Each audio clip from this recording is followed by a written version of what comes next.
ஒரே ஒரு நடிகை போட்ட விதை இன்னைக்கு யோசிக்க முடியாத அளவு மிகப்பெரிய பிரளயமா வெடிக்க ஆரம்பிச்சிருக்கு. யார் அந்த நடிகை? ஒரு காலத்துல கேரள சினிமாவில் அக்ரிமெண்ட் போடும் போதே நடிகைகளுக்குன்னு ஸ்பெஷலா சில கோடு வேர்டு வச்சு அக்ரிமெண்ட் போடுவாங்களாம். அது என்ன?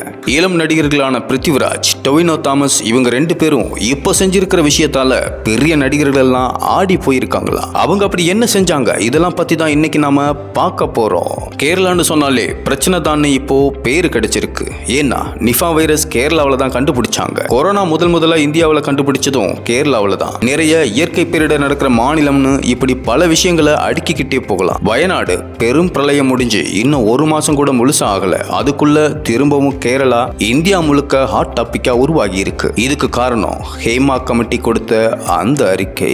இந்த அறிக்கையில என்ன இருக்கு? இது ஆரம்பிக்கிறதுக்கு காரணமா இருந்த நடிகையை பத்தி பார்க்கறதுக்கு முன்னாடி இப்போ அங்க என்ன நடக்குதுன்னு சொல்லிடுறேன்.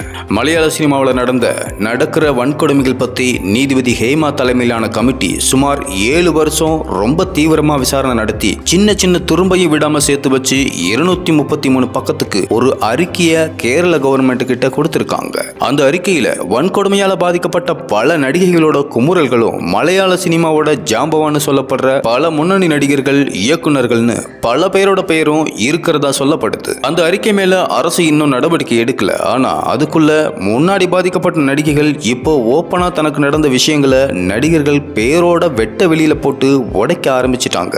மினு முனீர்னு ஒரு நடிகை அவங்க நடிகர் ஜெயசூர்யா மேல ஒரு குற்றச்சாட்டு வச்சிருக்காங்க. 2013 தான் நான் சினிமாவுக்குள்ள வந்தேன். அப்படி ஒரு ஷூட்டிங் ஸ்பாட்ல நான் பாத்ரூம்ல இருந்து வெளியே வந்தபோது ஜெயசூர்யா பாத்ரூம் வாசல்ல என்கிட்ட தப்பா நடந்துகிட்டாரு. அப்ப எனக்கு பகீர்னு இருந்துச்சு. அவர் தப்பா நடந்துகிட்டது மட்டும் இல்லாம அதுக்கப்புறமும் எனக்கு போன் பண்ணி என்ன அவரோட சொந்த ரெசார்ட்டுக்கும் கூப்பிட்டாரு. நான் ஆடி போயிட்டேன்னு இப்போ அவர் மேல கம்ப்ளைண்ட் கொடுத்திருக்காங்க. நடிகர் ஜெயசூர்யா தமிழ்ல வசூல் ராஜா படத்துல கேன்சர் வைத்து வலி பேஷண்டா கூட நடிச்சிருப்பாரு. இவர் மேல பெயர் சொல்ல விரும்பாத இன்னும் 2 நடிகைகள் போலீஸ் ஸ்டேஷன்ல கம்ப்ளைண்ட்டும் கொடுத்திருக்காங்க.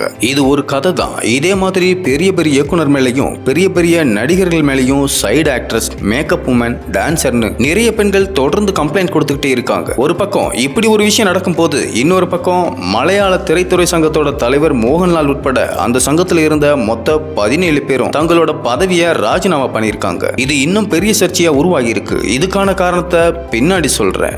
மலையாள சினிமாவில் இவ்வளவு பெரிய பிரச்சனை நடந்துட்டு இருக்கிற இந்த சமயத்துல அதே துறையில இப்போ பெரிய ஆளா இருக்கிற யாரும் இந்த விஷயத்தை பத்தி மூச்சு விடாம கூட இருக்காங்க. ஹேமா அறிக்கையில எங்க தன்னோட பேரும் இருக்குமோன்னு நிறைய பெரிய நடிகர்கள் பயந்துகிட்டு எதுவும் பேசாம இருக்காங்களாம். பிருத்திவிராஜ் மற்றும் டொவினோ தாமஸ் மட்டும் ரொம்ப போல்டா இந்த விஷயத்துல பெண்களுக்கு ஆதரவா பேசியிருக்காங்க.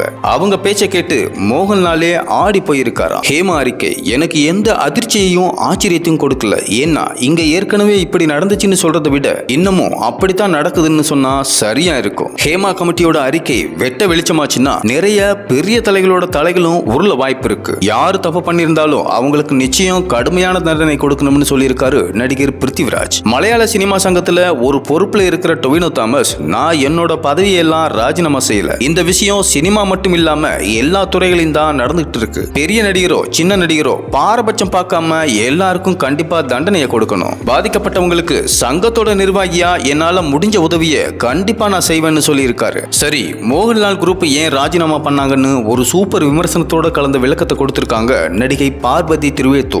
நடிகர் சங்க உறுப்பினர்கள் ஏன் ராஜினாமா பண்ணாங்க?